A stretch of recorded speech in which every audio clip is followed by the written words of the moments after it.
네, 1부는 슬기로운 자치생활 시간입니다. 매주 수요일 우리 동네를 살기 좋은 곳으로 만들기 위해서 지역의회에서 어떤 일을 하고 있는지 알아보는 시간 가지고 있는데요. 올해 4월 말 기준으로 경기도 인구만 1,384만여 명, 이 중에 약 356만 명이 경기 북부에 살고 있다고 합니다. 자, 인구 수만으로 보면 부산광역시를 추월하고요. 서울시와 경기 남부에 이어서 전국 3위 규모인데요. 경기 북부 인구가 늘면서 행정 서비스와 균형 발전 등을 위한 방안 마련이 꾸준히 요구되고 있습니다. 지난 4월에는 경기도 의회 북부 분원이 생기기도 했는데요. 하지만 아직 갈 길이 멀었다는 지적도 있습니다. 자세한 내용 문경희 경기도 의회 부의장 전화 연결해 짚어보겠습니다. 안녕하세요. 안녕하세요. 예. 네. 남양주 화도 지역 출신의 경기도의회 부의장 문경희입니다. 반갑습니다. 네, 반갑습니다. 오전에 그 전화 연결 감사드리고요. 네. 경기 북부 지역은 정확히 어디를 이야기하는 겁니까? 경기도 31개 시군 중에서 예. 고양시, 남양주, 파주, 의정부, 양주, 구리, 포천, 동두천, 가평, 연천 등 10개 시군이 있고요. 예. 제 지역구인 남양주도 바로 여기 10개 시군 중에 하나입니다. 북부 지방이죠. 그렇군요. 네. 그렇다면 뭐 경기 남부는 뭐 과천, 김포, 부천, 용인 등이 될 텐데. 수원, 용인, 화성 뭐 등 그 외 21개 지역입니다. 그렇습니다. 저도 이전에 뭐 좀 기회가 닿아서 경기도 의회를 좀 많이 갔었거든요. 네네. 그 수원역 쪽에서 좀 들어가면 있잖아요. 예. 그러면 그 북부에 계신 분들, 뭐 양주, 파주, 의정부에 계신 분들은 수원까지 좀 가기가 쉽지 않았을 것 같아요. 예. 이분들이 하루 이렇게 수원의 일정으로 일을 보려면 경기 북부에서는 하루를 잡아야 됩니다. 그렇죠. 왕복 시간만 해도 짧게는 3시간에서 많게는 6시간까지 걸리니까요. 동두천 연천에서 일을 보러 오면 하루 종일 그냥 왕복 시간에만 한 6시간 소요되고 있죠. 예. 지난 4월에 경기도 의회 북부 분원이 신설이 됐습니다. 추진위원회의 위원장으로도 활동하고 계신데 현재 그 경기 북부의 의회와 함께 도청의 일부 부서들도 이전해서 지금 운영이 되고 있죠? 이게 사실은 경기 북부 분원이 설치되기 전에 경기도에는 북부청사가 이미 구성이 되어 있었죠. 의정부에 있는 그래서 이제 건가요? 행정 조직으로 예를 들어서 북부 쪽에 좀 취약한 균형발전기획실, 경제실, 또 노동국, 건설국, 교통국 이런 부서들이 북부의 행정부서로 가 있었습니다.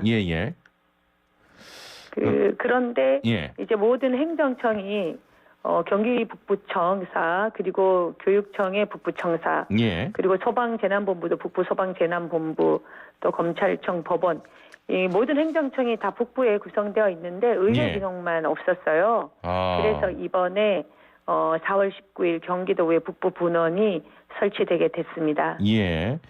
전국 지방의회 최초인 거죠? 그렇습니다. 전국 지방의회는 최초로 경기도 의회가 지방 분권을 강화하고 균형 발전 차원에서 경기도 의회 분원을 설치하게 되었어요. 그렇군요. 6월 임시의회 기간 중인데요. 북부 분원에서 나눠서 의회가 열리고 있는 겁니까? 저희가 작년부터 북부 분원 추진하면서 올 4월 19일 날 북부 분원이 설치가 됐는데요. 북부 분원 첫 개소식 직후에 바로 그날 4월 19일 날에도 그 건설교통위원회 임시회의가 거기서 개최됐고 현 6월에 지금 회기 중인데요. 6월 15일에도 그 교통국이나 건설국 등 북부청사의 집행부서가 많이 있는 건설교통위원회 소관 교통국, 뭐 경기교통공사, 철도항만물류국 등의 그 업무 보고도 받고 정례회를 거기서 했어요. 네네.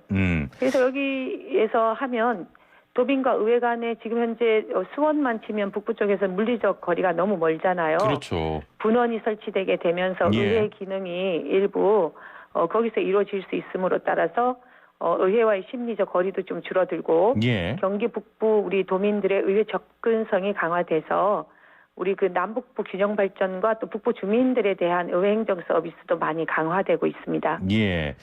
자, 그런데 경기도 그 밖에서 보기에는 경기도는 경기도인데 왜 나눠서 운영을 하지? 이런 생각이 좀 들 수도 있거든요. 이유가 뭘까요? 이게 사실 경기도가 남도, 북도 이렇게 나뉜다기보다는 이번에 분원 추진 의미는 예. 상대적으로 열악한 곳, 또 행정 서비스가 부족한 곳, 좀 더 뭔가 갖추어져야 할 필요성이 있는 곳에 경기도의 행정 서비스와 의회 의정 서비스가 강화되었다 이렇게 봐주시면 좋을 것 같습니다. 예. 운영의 주체 기준으로 보면 좀 이해 빠르신데요. 경기도 의회는 하나지만 북부 쪽의 의회 행정 서비스가 다 이렇게 하려다 보면 거리가 머니까 좀 힘들어서 북부 분원을 통해 그 지역 분들의 목소리를 귀담아 듣고 예. 부족한 부분은 의회 의정 활동을 통해서 펼칠 수 있도록 하겠다라는 그런 취지이고요. 예. 결국 이제 1,380만 경기도민은 경기도 그 어디에 있든지 균형 발전 또 의회 행정 서비스를 골고루 받아야 된다는 취지에서 이렇게 분도가 추진되어 있다는 말씀을 드립니다. 예. 그 아무래도 그 남부보다는 북부 쪽이 개발 제한 구역들이 많기 때문에 네네. 오히려 이런 좀 분원들이 조금 빨리 설치가 돼야 됐지 않겠습니까? 네네. 사실은 이게 우리 그 주민들도 다 알 텐데요. 북부 예. 지역에는 군사시설 보호구역, 또 상수원 보호구역, 뭐 자연보존권역 등 중첩 규제로 개발도 제대로 못하고 예. 개인의 그 재산권이 많이 침해받는 것이 사실이잖아요. 예. 우리 도지사께서도 특별한 지생에는 특별한 보상이 필요하다라는 말씀을 하셨던 것 중에 예. 이 북부 분원 설치는 경기도 균형발전이라는 기본 틀에서 실시됐습니다. 그리고 이번에 10대 우리 경기도의회 후반기 의장단이 출범하면서 작년에 예. 핵심 공약 사항 중에 하나가 경기도 북부 주민들을 위한 의회 분원 설치가 대표적인 공약 중에 하나였어요. 예. 그 경기도 북부 인원만 해도 360만 정도 된다고 지금 시작할 때 저희가 말씀드렸잖아요. 그렇죠. 예. 이것은 사실 경기 남부 인원이 남부만 쳐도 전국적으로 인구수가 제1위고 그렇죠. 2위를 서울로 두면 다시 3위가 경기 북부 인구가 돼요. 이 정도로 경기도에는 인구가 집중되어 있지만 균형 발전이라는 측면에서 과연 이 많은 인구를 제대로 저희가 대응하고 있는가가 문제였고요. 예. 그렇게 이렇게 되면서 분도 얘기도 나오기도 하는데 예. 분도를 생각하고 이 분원을 추진한 건 아니고 그런 건 아니다. 그런 부분에 의회 행정 서비스를 북부 도민들께도 골고루 좀 해드릴 수 있어야겠다라고 생각하면서 이걸 추진하게 됐고요. 예. 분도는 아무래도 여론의 확산 또 공론화 과정이 필요한 과정이 그렇죠. 아닌가. 예. 그렇게 생각합니다. 경기도에서 그 북부로 공공기관의 일부 이전 계획을 발표했는데 대부분 중소규모라 좀 균형 발전 차원에서 효과적이지 못한 게 아니냐 이런 지적도 나왔었거든요. 이 부분은 어떻게 보십니까? 처음에 1, 2차 때는 좀 그런 얘기가 있기도 했습니다만 3차에서는 좀 규모가 큰 공공기관 이전도 골고루 다 했다고 제가 이제 보여지는데요. 그 앞서 우리 그 중앙정부에서 행정수도 이전을 세종시로 해보자라고 하면서 정부 각 부처가 또 그리고 국가 공공기관이 지방 이전을 한 사례가 있었는데 그거를 아마 떠올리시면 이해가 좀 쉬울 것으로 보입니다. 우리 수도권에 집중된 인구와 인프라가 너무 과도하게 수도권에 집중되어 있는 걸 해소하고 국도 균형 발전을 이루기 위해서 이제 국가가 국가 공공기관을 지방 이전했잖아요. 그런 것처럼 경기도의 균형 발전을 이루기 위해서 경기도 남부에 집중되어 있는 공공기관을 경기 북부나 동북부로 이전하게 된 겁니다. 그렇게 해서 이 공공기관 이전이 처음에는 지금 말씀하신 대로 너무 중소규모 아닌가 이랬는데 이번에는 경기도 경제과학진흥원, 경기도 신용보증재단, 또 경기주택도시공사 등 굵직굵직한 것들을 다 이전 계획을 세워서 이전 발표를 했기 때문에 아마 이 경제적 파급 효과가 점차적으로 확대될 것으로 보이고요. 좀 더 속도를 내자면 이제 직원들도 출퇴근 또 뭐 이런 것들도 다 하게 되고 소득도 각 지역으로 이전한 그런 그 지역의 이전으로 또 잡히게 되면 훨씬 균형 발전의 효과는 커질 거라고 저희가 기대하고 있습니다. 대신에 연천군이 너무 안타깝게 됐는데 접경 지역에 있는 연천군이 이번에 공공기관 선정을 받지 못했어요. 이 부분에 대한 어떤 인센티브는 좀 제공해 주시면 좋겠다. 북부 지역 출신의 부의장으로서 그런 생각을 해봅니다. 9173번님께서는 경기 남북부 나눠서 행정 처리하는 거 찬성합니다. 도청 한번 가려면 2시간 넘게 걸려요. 경기 북부 사시는 분들은 다 공감할걸요? 라고 의견 보내주셨습니다. 자, 다음 주제로 넘어가서 경기도 의회 여성의원 협의회에서 회장으로 또 활동을 하고 계시죠? 네네. 예. 제가 그 2020년 7월에 경기도의회 하반기 부의장에 취임하면서 공약이 예. 성평등한 경기도 만들기를 기점으로 여성의원 협의회를 만들겠다라고 했어요. 예.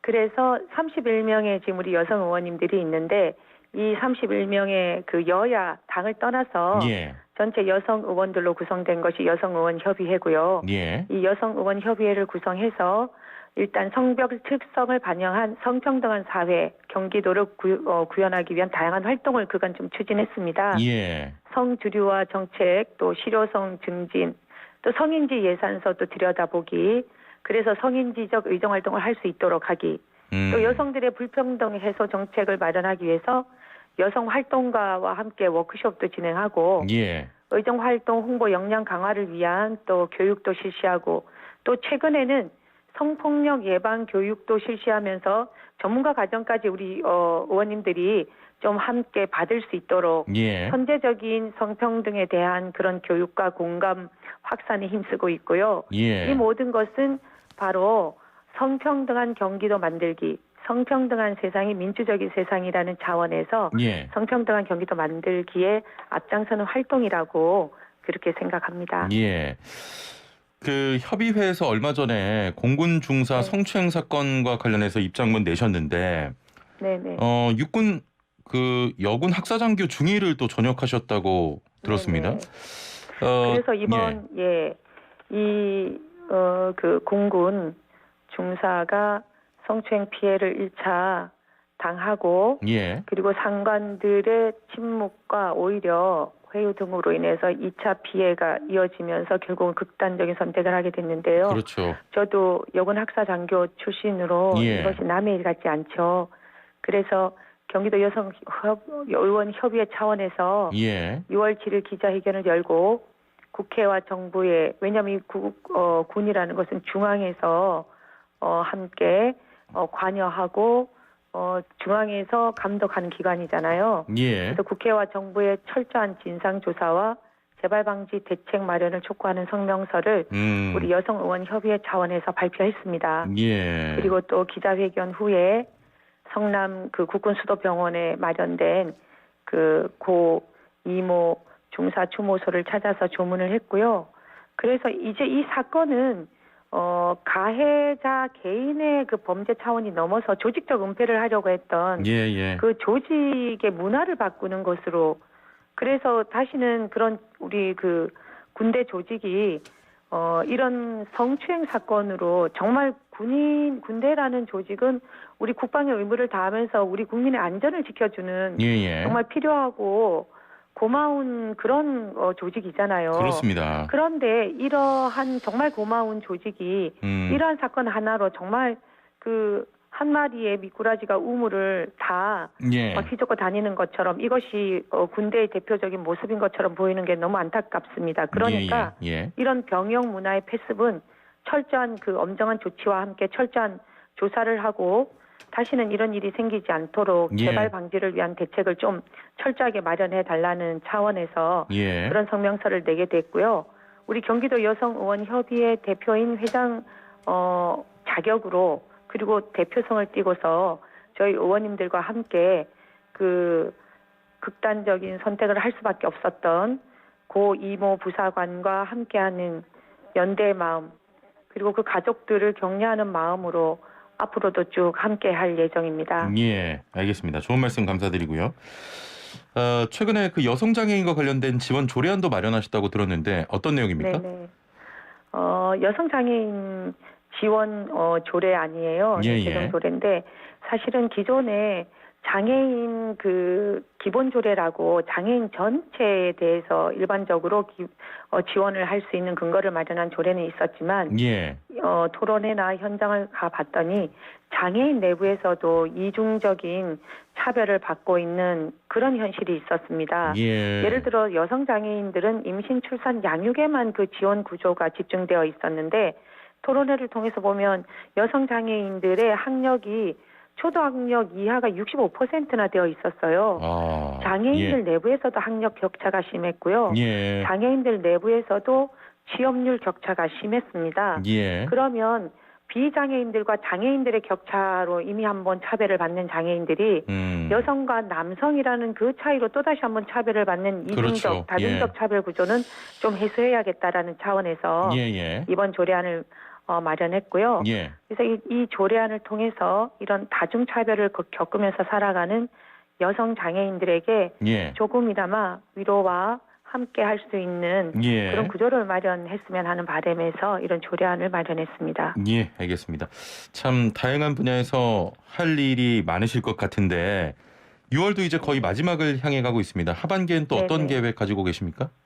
예. 이제 올해 벌써 하반기를 달려가고 있습니다. 모든 정책을 결정할 때 제가 조례를 만들 때도 토론회를 거쳐서 그분들의 당사자들의 의견과 정책 제안을 받아들이고 함께 만들어가는 것처럼 정치적 판단은 제가 혼자서 결정하는 것이 아니라 다 함께 그 정책을 만들어가고자 하는 당사자들과 함께 만들어가는 것이라고 생각합니다.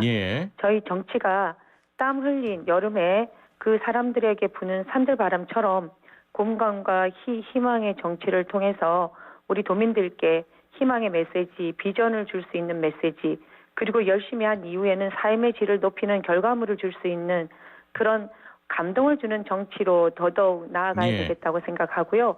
하반기에도 더욱 열심히 하는 경기도 의원, 경기도 의회 구성원이 될 것을 약속드립니다. 알겠습니다. 도민들을 위해서 더 열심히 일해 주시길 바라겠습니다. 오늘 말씀 감사합니다. 감사합니다. 지금까지 경기도 의회 문경희 부의장과 함께했습니다.